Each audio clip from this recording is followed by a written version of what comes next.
राधे राधे, जय श्री कृष्णा। कैसे हैं आप सब? आशा करती हूँ आप अच्छे से ही होंगे। तो हम आज चर्चा करेंगे श्राद्ध पक्ष के बारे में।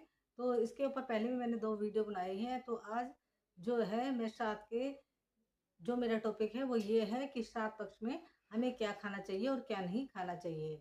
और साथ में ये भी बात करूँगी कि हम इन दिनों में मतलब कौन-कौन से ऐसे पौधे हैं जिनकी हम पूजा कर सकते हैं जिससे कि विशेष लाभ होता है। तो ये सारी जानकारी मैं अपने पंडित जी द्वारा कहे हुए जो उन्होंने ज्ञान दिया है उसी के आधार पर आपको बता रही हूँ। तो आप भी इसका लाभ उठाएँ और अगर मेरी ये वीडियो पसंद आए तो प्लीज़ चैनल को सब्सक्राइब कर देना। चलो शुरू करते हैं जल्दी से। तो सबसे पहले हम बात कर लेते हैं कि हमें श्राद्ध पक्ष में क्या खाना चाहिए। तो श्राद्ध पक्ष में खाने के लिए तो ये है हमें बिल्कुल ही मतलब नॉर्मल साधारण भोजन करना चाहिए। जैसे कि मूँग की दाल हम इसमें श्राद्ध पक्ष में खा सकते हैं। हम इसमें तोरी खा सकते हैं, लौकी को हमें अवॉइड करना चाहिए, लौकी नहीं खानी चाहिए, तोरी खानी चाहिए। और साथ ही साथ हम इसमें जो चुकंदर है वो खा सकते हैं। और सब्जियों में जैसे कि ये गिलकी के पौधे होते हैं वो खा सकते हैं, सहजन खा सकते हैं और इसी तरह से परवल खा सकते हैं। कुछ सब्जियाँ ऐसी जिन्हें हम कि श्राद्ध के दिनों में खा सकते हैं और पंडित जी को भी जब हम जिमाते हैं तो इनमें से ही कुछ सब्जियाँ जो हैं हम उनमें पंडित जी को बनाकर दे सकते हैं खाने के लिए। आलू भी बना सकते हैं।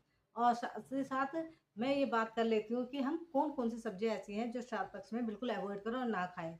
सबसे पहले तो यही है कि हमें तामसिक भोजन बिल्कुल नहीं करना चाहिए। प्याज़, लहसुन वगैरह अवॉइड करना चाहिए, वो नहीं खाना चाहिए प्याज़, लहसुन बिल्कुल भी। और मांस मुद्रा का सेवन नहीं करना चाहिए। इससे क्या होते हैं हमारे पितृ जो हैं अप्रसन्न होते हैं और रुष्ट हो जाते हैं। क्योंकि 15 दिनों के लिए या जो ये मास चल रहा है जिसे कहते हैं श्राद्ध पक्ष और पितृ पक्ष, तो जो हमारे पितृ हैं वो धरती पर आते हैं और जो हम उनको जैसा भोजन देते हैं वो उसी को ग्रहण करते हैं। अगर हम उनके अनुकूल उन्हें उनका श्राद्ध तर्पण करेंगे, उन्हें हम अंजल देंगे तो वो हमें आशीर्वाद देकर जाते हैं, ऐसा कहा जाता है।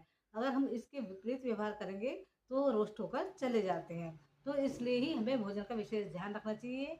हमें क्या नहीं खाना चाहिए, हमें प्याज़, लहसुन और तामसिक भोजन को अवॉइड करना चाहिए। साथ ही साथ हमें लौकी, बैंगन, मूली, कद्दू ये बिल्कुल भी नहीं खाना चाहिए।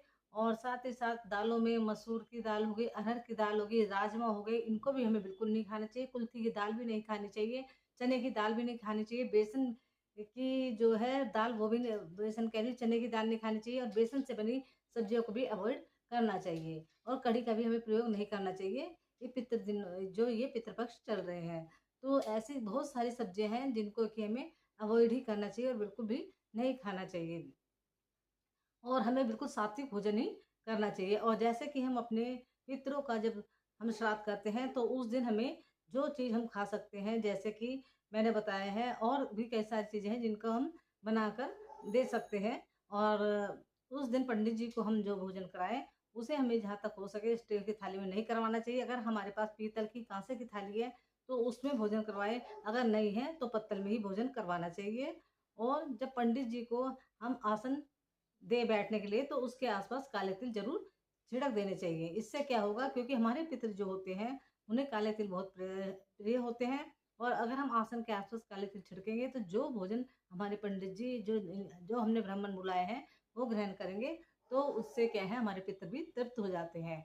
और इसी तरह से हमें इन दिनों श्राद्ध पक्ष के दिनों में जो है सूर्य को जल ज़रूर देना चाहिए काले तिल डालकर। और इसी तरह से पितरों के नाम का भी हमें जल देना चाहिए, उसमें भी काले तिल डालना चाहिए। और हमें केवल दिशा का ध्यान रखना है।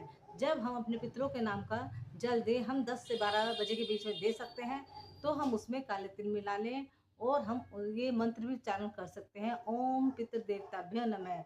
और हमें जो जल देना चाहिए अपनी इस उँगली और अंगूठे के बीच में से देना चाहिए, यानी कि ये उँगली ये बिल्कुल ये उँगली सॉरी पहली उँगली और ये अंगूठा इसके बीच में से हमें जल देना चाहिए। जैसे कि ये देखिए ये ये मेरा राइट हैंड है, इस तरह से लोटा लेकर इस इन 2 पहली उँगली के और अंगूठे के बीच में से जल निकलना चाहिए। इस तरह से दक्षिण की ओर मुँह करके हमें जल देना चाहिए।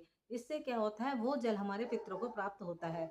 जो हम इस तरह से जल देंगे तो हमारे पितृ जो हैं उसे प्राप्त करेंगे और प्रसन्न होकर हमें आशीर्वाद देंगे। तो हमें इन छोटी-छोटी बातों का विशेष कर ध्यान देना चाहिए जिससे कि हमारे पितृ प्रसन्न हों। और हमें जो है और 2 बातों का ध्यान रखना चाहिए। हमें 2 पौधों की विशेषकर इन दिनों में पूजा अवश्य करनी चाहिए और जल देना चाहिए। पहली तो है तुलसी, तुलसी माता की हमें जल देना चाहिए पितृ के दिनों में, पितृपक्ष के दिनों में, और दूसरे पीपल को 12 बजे तक हम पीपल को जल दे सकते हैं और शाम को हमें पीपल के वृक्ष में जल नहीं देना चाहिए। और हम पीपल के वृक्ष में तिल का या सरसों के तेल का दीपक जलाएं शाम के टाइम, या 10 से 12 बजे के बीच में जलाएं। उस इसी तरह से तुलसी में भी शाम के समय जो हमें तुलसी में भी तिल का जो तेल होता है उसका दीपक जलाना चाहिए। और नहीं तो अगर तिल का तेल नहीं है तो आप जो देसी घी का दिया जला सकते हैं और उसमें काले तिल थोड़े से डाल दें। तो इस तरह से हम दिया जरूर जलाएं तुलसी में भी। और सुबह के टाइम भी हमें जब तक सूरज ना निकले तब तक तुलसी में हमें दिया जला देना चाहिए और तुलसी की पूजा का विशेष महत्व माना गया है। तो इस तरह से हम अपने पितरों को प्रसन्न कर सकते हैं। अगर मेरी ये जानकारी आपको जरा भी अच्छी लगी हो तो प्लीज़ मेरे चैनल को सब्सक्राइब करें, लाइक कमेंट और शेयर भी करें। फिर मिलते हैं एक नई वीडियो के साथ, तब तक के लिए जय श्री कृष्णा, जय श्री राधे।